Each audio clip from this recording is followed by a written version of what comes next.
dosa kita asal memang butoi-butoi, tatim taubat butoi-butoi, talakai ampun ba Allah Subhanahu wa taala, insya-Allah akan mengampun dosa hamba.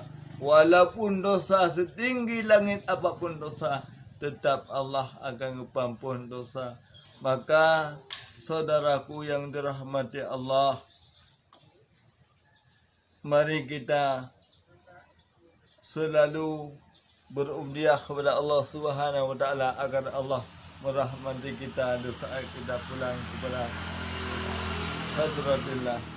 Maka hanya sedikit ini